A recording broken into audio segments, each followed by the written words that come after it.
Meus irmãos, eu já assisti diversos filmes que tentam retratar isso aqui. Nunca vi um que fizesse justiça ao texto. Um diz uma coisa, outro diz outra, mas o texto nunca é respeitado. Nunca mostra uma travessia à noite com a coluna alumiando Israel e escurecendo os egípcios. Nunca mostra também a diferença entre Moisés bater o cajado, começar a soprar o vento e aos poucos a água ir se abrindo. Geralmente bate e a água se abre. Hollywood nunca faz justiça à palavra de Deus. Nunca. Não adianta você tentar colecionar livros, filmes sobre isso, você não vai conseguir ter uma ideia clara de como isso aconteceu. Mas o texto em si nos ensina não apenas essas pequenas coisas, mas nos ensina mais. E uma das lições que me chamou muita atenção aqui foi o fato de Deus mandar Israel recuar. Recua. Recua para que Faraó pense que vocês não vão conseguir. Eu vou endurecer o coração de Faraó e ele vai atrás de vocês. Se lembrem, Paulo, em 1 Coríntios capítulo 10, fala desse local como o batismo de Israel. É aqui que Israel é constituído povo de Deus. Isso aqui é tipo da conversão. É tipo da regeneração. O Egito que eles não veriam mais é exatamente quando nós deixamos a nossa velha vida para trás e nos convertemos ao Senhor.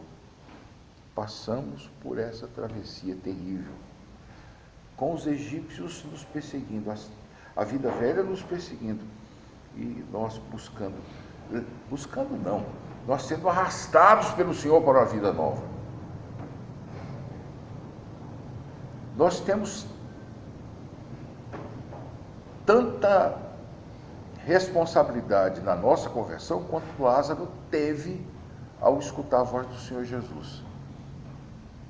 O Senhor chamou e ele atendeu. Mas como é que ele atendeu se estava morto? A voz que chama Lázaro é a voz que um dia disse: haja luz, e fez-se luz. A conversão é uma coisa completa e totalmente de Deus. Nós temos uma figura muito bonita.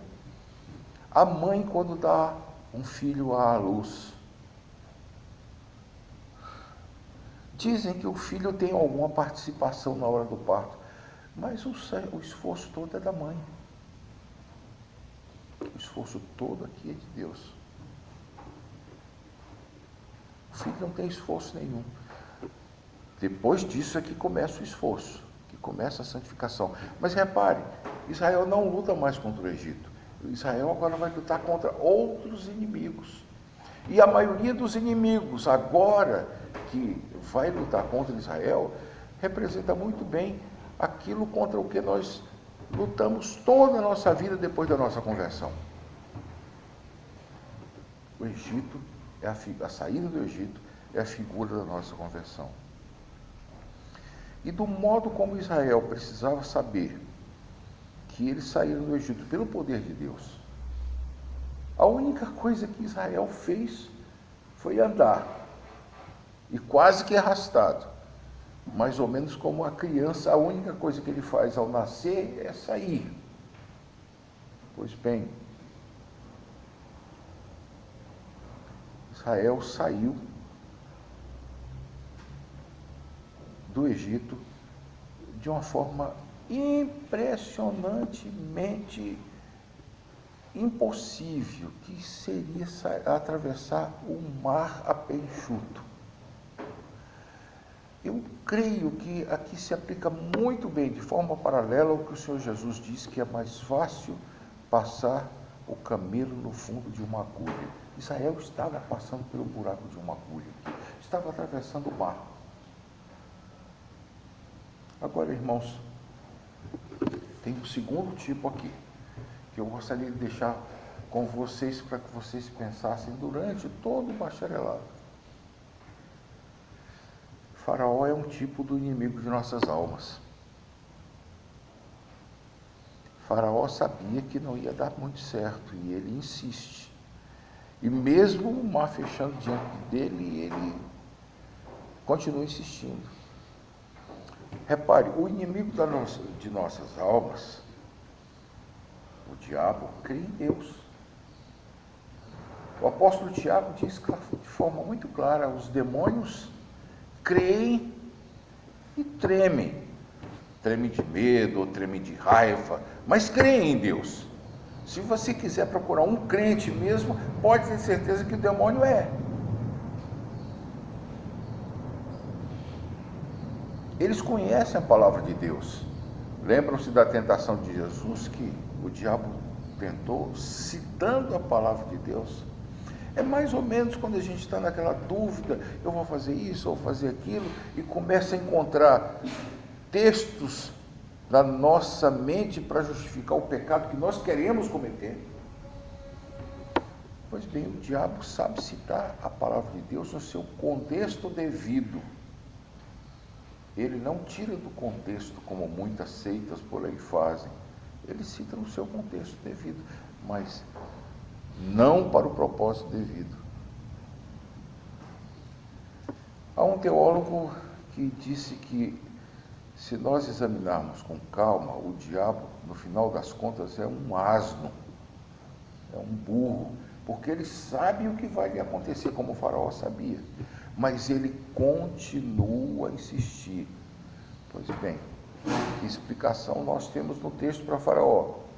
Deus endureceu o coração de Faraó. Do mesmo jeito que Deus tirou Israel para fora do Egito, do mesmo jeito Deus levou o Faraó a atacar o povo de Deus, para que o povo soubesse que ele estava saindo, não por seu próprio esforço, mas pela vontade de Deus.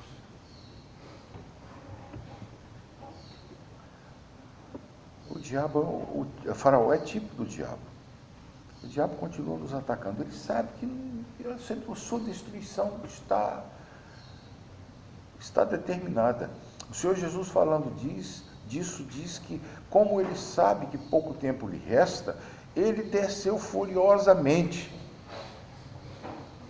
Em outras palavras, se vocês me perdoarem, como o diabo sabe que não pode levar nenhum eleito de Deus para o inferno, ele tenta infernizar a vida deles aqui. Como ele sabe que, como o Faraó sabia que não podia impedir a saída do povo de Deus, ele tenta segurar o povo de Deus e atrapalhar a caminhada do povo de Deus. Meus irmãos, vocês vão experimentar isso no ministério de uma forma muito mais pujante do que as ovelhas de vocês. Pode ter certeza de uma coisa: o inimigo de vocês vai tentar vocês muito, além do mundo que já nos tenta, além de nossa própria carne que já nos tenta. O inimigo vai nos tentar e vai tentar alcançar vantagem sobre nós. Agora, finalmente, você pode ter certeza de uma coisa: tanto a nossa redenção, como foi a saída do Egito, tanto os ataques do inimigo redundam em glória a Deus. Aí você diz: mas Deus é muito carente de glória, Ele vive buscando sua glória. Não é isso. Carência nenhuma. Nós é que somos os mais beneficiados ao vermos a glória do Senhor, ao sabermos da glória de Deus. Que Deus nos ajude, que Deus nos prepare para essa vida ministerial, que não é fácil. Se você está pensando que você vai se ficar livre de toda tentação, de todo pecado, meu irmão, saia do seminário enquanto é tempo, porque à medida que a coisa você vai começando a assumir seu ministério, a coisa vai ficando mais difícil. É mais ou menos como o grego, à medida que você vai fazendo, o segundo ano é pior do que o primeiro, o terceiro, passou do terceiro, é o que chamam de turning point. Se você consegue entender a função do auristo no grego, você já está meio caminho andado, mas ainda não chegou lá. A vida ministerial é assim. Às vezes você entende todas as coisas e você agradece. Estou ficando velho, minha carne não vai me tentar muito mais, a carne vai estar amortecida, como diz a Bíblia. Conversa. A carne, mesmo amortecida, ela nos tenta tanto quanto a carne de um adolescente. Mas tem os pecados da juventude, das quais você deve fugir. Tem os pecados da velhice também. Leia Eclesiastes capítulo 12, você vai descobrir claramente. Que Deus nos ajude, que Deus nos faça, nos prepare para o seu ministério. E eu oro de todo o coração, que se você não for um dos escolhidos por Deus para o ministério sagrado, que Deus convença você, enquanto é tempo, a nem assumi-lo. Vá cuidar da roça, vá cuidar da carpintaria, vá dirigir Uber, vá fazer outra coisa para a glória de Deus. Mas não lance a mão no arado se você tem ideia de olhar para trás. Que Deus nos ajude.